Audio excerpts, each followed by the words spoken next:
introduction of our next champion, Cody Desautel, member from the Colville tribe, the director of the lands program. Other than that, he's very engaged and very willing to step up and participate at a national level in that national discussion.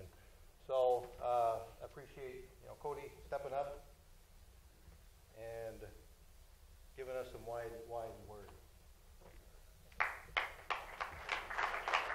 Thank you, Jim. I'm not sure how wise the words will be, but I'll give you some words and I'll try to make it quick to finish up today. I felt pretty comfortable coming up here until Jim went before me. Now I'm kind of nervous, kind of set the bar high, and hopefully I can live up to what he has to say. So we've had a lot of conversation today about anchor forests and TFPA and how we try to manage across the landscape. But kind of what I was charged with is how does somebody in a manager's position get that done on the ground? And that's a tough question to answer. So my PowerPoint, management from a staff perspective, and how do we make things happen on the ground? So we've started down this road at Colville. This is kind of a plan I've put together for us, but I hope it applies to everybody. I think there's a lot of similarities between different agencies, whether that be the Forest Service or the BIA or different tribes. So I think the first step in the process is to define the problem. I should go through the outline, I guess, because we're going to go into more detail with more of this as we go on. So this is kind of the points I'm going to cover. Open communication with your collaborators, be that different agencies or special interest groups, and then devise a plan to address the problem. We have a handle on what the forest health issues are, what the fuel issues are. How do we design projects that address those issues? And then the final step, getting the actual projects on the ground. How do we get folks out there? How do we get funds allocated?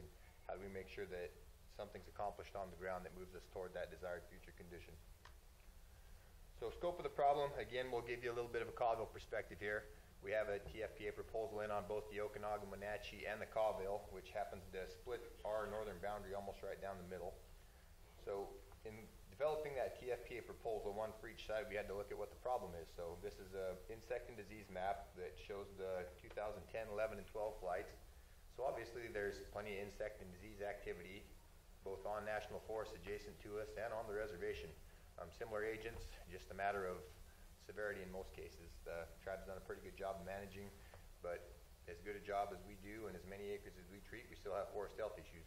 It just goes back to the point that you need to be active in your management, and just because you treated it once doesn't mean you're done. And the national forests up there haven't done a bad job. Colville especially, I would applaud the work those guys do up there. I mean, Russ kind of alluded to it. 40 million feet a year is not bad for those guys, but again, we're cutting almost 80 on the same size forest, and we were at 50 million feet of mortality on our last CFI measurement, which shocked me because we cut a ton of wood up there. We treat a ton of acres, 8 to 10,000 acres a year, up 660.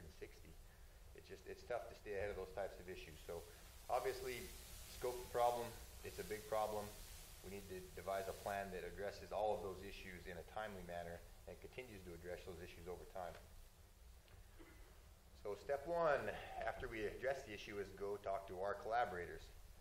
We obviously know who that is. Looking at the map, we have a lot of Forest Service ownership up there. There's also some state property and some private right along the reservation boundary. We made a point of talking to the district folks first. We wanted to get them up to speed because they're the ones that were going to support these types of proposals and projects up the chain to the forest supervisor and then on down to the region where those TFPA proposals are approved. So we had early discussion with those folks, and to my knowledge, I've been working in forestry for about 15 years. If you'd asked me a year ago who works up on the Colville National Forest, I couldn't have gave you a single name. And that's just, collaboration is a two-way street. So we have to make a point of going to visit those folks. We used to say, oh, those Forest Service guys, they never come down to visit us. And, well, do you guys go up there? Well, no. So it's a two-way street. We got to make sure that we're as adamant about spending time with them as they are with us. So then we, met with the district folks, review their district and forest management goals. So these guys have goals the same as the tribe does. They're trying to meet different objectives.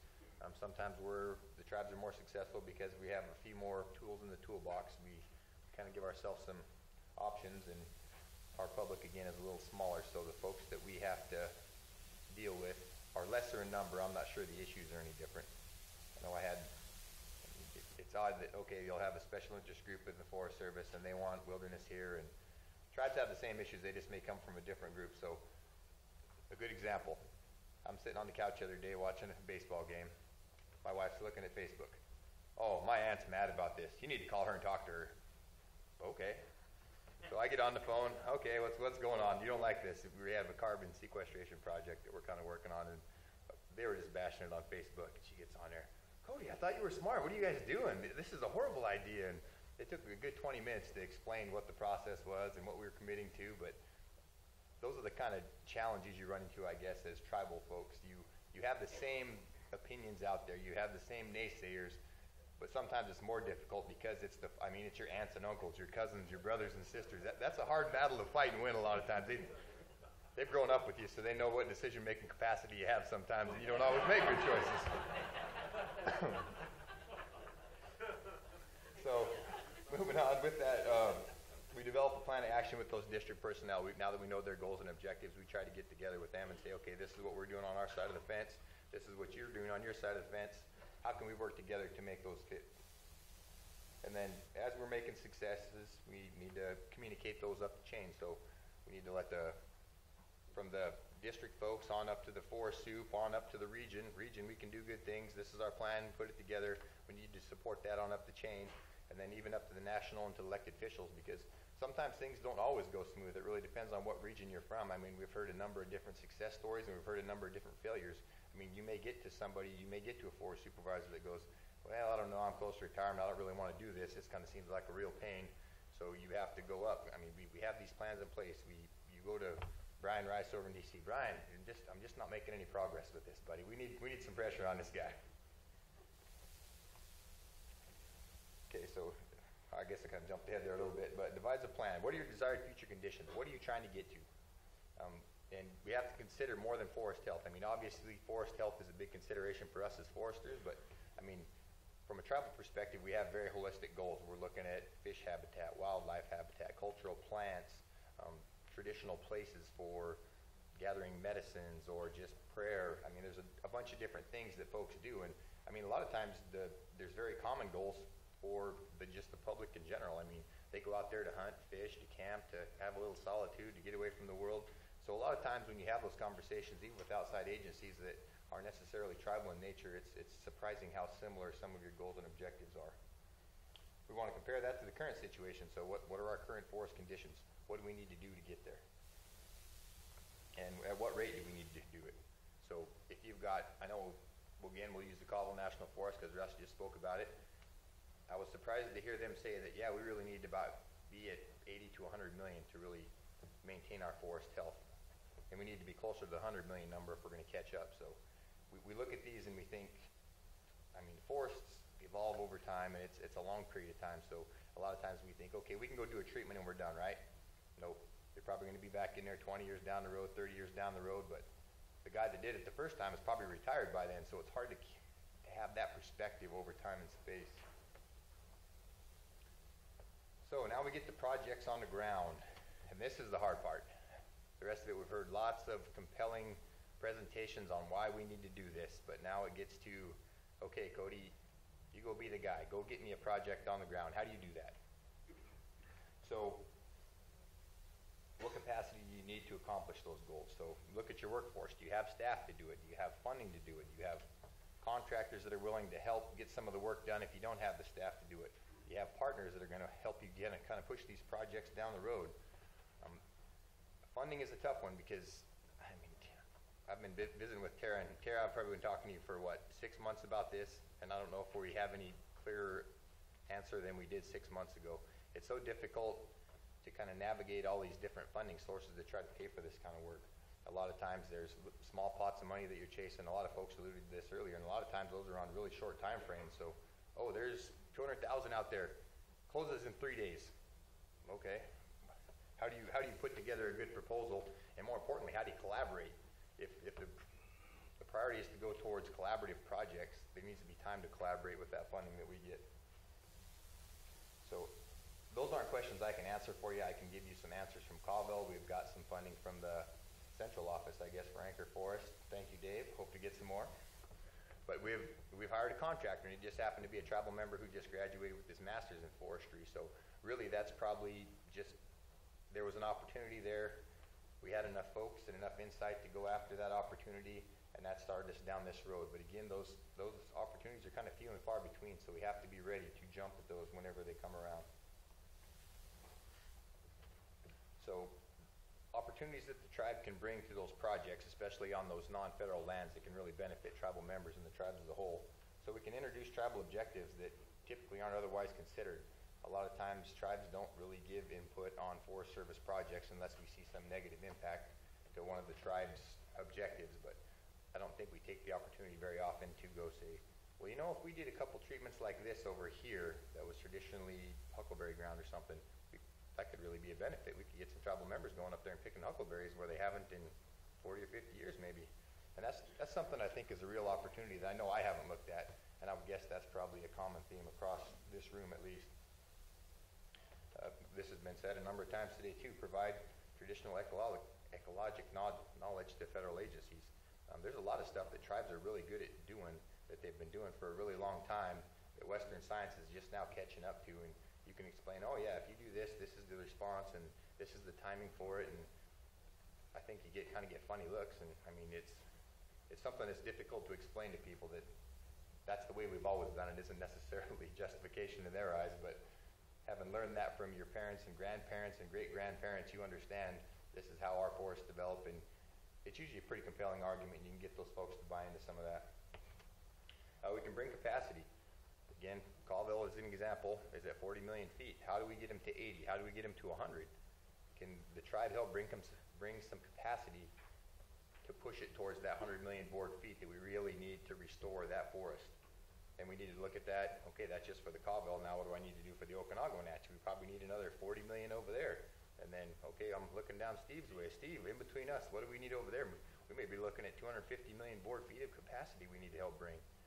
So that's a big, big order, and not a lot of funding or staff to get that kind of work done. The good thing is that tribes have very capable staff, very good at doing this. Most all tribes do a very good job, as Dave said, of taking care of business at home. So we're very knowledgeable in how to get timber projects planned, how to get them implemented, how to get them through completion. And in doing that, it gives us a chance to protect our on-reservation resources. So if you can do a lot of projects in those adjacent federal lands, that's going to put you in a lot better shape when you see large-scale disturbance events, whether that be insect and disease or fire. So challenges, limited staff. Everybody's limited on staff, and especially from some of these tribal agencies that have a lot of BIA funding, that federal funding has strings tied to it. That's to perform work on trust acres. So there's not a lot of flexibility in what you do with the people you have, and a lot of times we're underfunded and understaffed already, so that makes it even more challenging. Funding for additional staff. A lot of these pots of money we're going after are soft money. You don't know from one year to the next if you're going to get it or not. You go hire 4 more guys without a guarantee that you're going to have them the year after that. But those are tough questions to answer. I think contractors can help bridge that gap, but we'll have to see where that funding goes in the future to see if it's something that becomes consistent enough that you can build a program on it. But for the time being, it's difficult to say, okay, we got a pot of $200,000. How long can we work down this road with $200,000, or do we get to step 9 of 10 and we run out of money, and then what? That's, again, a lot of questions out there. Unfamiliar with outside agency processes. So this is a tough one. We started down this road. We heard a lot of different excuses, it seemed like to me, from the Forest Service. Well, we can't do that because of this, or we can't do that because of that. And I didn't really understand why. So when we put our first TFPA proposal together, we had Spruce go work with our contractor, our tribal member, go work with their silviculturist on the Sampoil project they were working on. And the intent was, 1, to help him learn their process, to see what challenges they face, and 2, to bring some capacity. So hopefully, in having an extra silviculture on this, he'll be able to get extra acres done. We'll move it through the process a little faster, but definitely a learning process for us. I mean, I have conversations with him once a month. Okay, what's going on? What are the challenges? What hoops do we need to jump through? How can we help them get projects on the ground? And then the color of money, I kind of alluded to this a little bit earlier. Where does the funding funding come from? What can you use it for? And how do we mix funding sources to accomplish all those objectives? Again, tough questions. I don't necessarily have answers for you. I can give you examples of how we're trying to do it at Colville, but this is really something that I've struggled with, and I think we're almost getting to that point with our TFPA projects. Is stewardship contracting the answer? Is 638 contracting the answer? There's a number of different mechanisms I think we could use, but this is going to be something we're going to have to, it's going to be trial and error, I think. It may work good in some places, it may not in others. It's really going to depend on the agency and how those folks work together. And again, that goes back to having support for the work you've got done and passing those successes up the chain. So if you need funding, it's probably not going to come from regional office. Those guys don't have a lot of discretion, but the national office has some discretion on the funding they can send down your way to support special projects. And pick your battles. That's some advice I guess I would say going forward. You have to look for those opportunities when you think the tribe can really benefit projects and when they think they can benefit tribal objectives. Again, limited on staff, limited on funding. You can't go collaborate, you can't go help plan, you can't cooperate on every single project they're doing. There's obviously some that make sense, some that don't. So you'll have to look at that as managers and say, okay, where's the best bang for my buck? If I've only got $100,000 to spend, should I spend it on this project, or should I put a little bit of time into both, or does either one of them really buy me anything? And then use the authorities that are unique to tribes when appropriate. And that was stated earlier too. I mean, tribes have a lot of, through TFPA authorities, and I mean, their ability just to go back to DC and lobby for different things.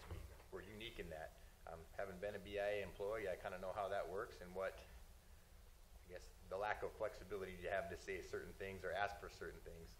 So I think we should recognize that from our federal partners, that it may not be that they don't want to give us money, they just don't have that in their toolbox. That's not something they can do, is to go back and lobby and say, hey, we'd really like to have another $200,000 for this project. They get what they get, and it's up to the folks in DC to really send that funding down. And we must think about long-term objectives and management through time and space, both on the reservation and throughout the region. Again, you can't treat these things once and assume you're done, especially if we've spent a ton of money on fuels treatment. I don't know, I struggle with that. A lot of the fuels treatment we've done at home, while it's good work, it seems like it only has about a 10 or 15-year effective timeline on it. And a lot of these commercial treatments we do, we go in and do some stocking reduction and do a little species manipulation, and those things they look great for 30 years. I mean, we look back at some of the work we've done 40 years, it still looks really, really good, and I think it would be very resilient to insect disease and fire. So I mean, we got to think about that in our planning efforts, that if we only have a certain number of staff available, a certain amount of money available, again, where is the best bang for our buck? What treatments can we do that will buy us the most down the road? So again, I'm going to steal from Russ's just a little bit here, but I'm going to go a step further. So again, this is Colville National Forest. This is what our current situation is. Obviously, a lot of red, a lot of gray. So you've had mortality there in the past. We continue to have mortality. Looks awful. We want to get to this. And Russ, I agree with you completely, but I want to go a step further. We shouldn't just be treating blocks. We should be trying to balance age, species composition, and structure over time. So, I mean, we've only been doing even age management for about 30 years up on the Colville, but you want to get to a point where you have everything on the landscape. You can't have everything on every acre all the time. You look at a watershed and, okay, you may have huckleberries here for 20 years, and then you kind of get some transition, some succession. Then over here, 20 years, you got really good huckleberry patches. And that's hard to get across to people. They think you should be able to hold forest in a static state, and that's not how it works. So we really need to think about this over time and space, and think about what you do now and how that will impact forests going into the future. And I think I'll probably be doing all right on time, and I'll wrap it up with that. Leave time for a little bit of questions, and if not, we'll just get folks out of here for dinner. Thank you.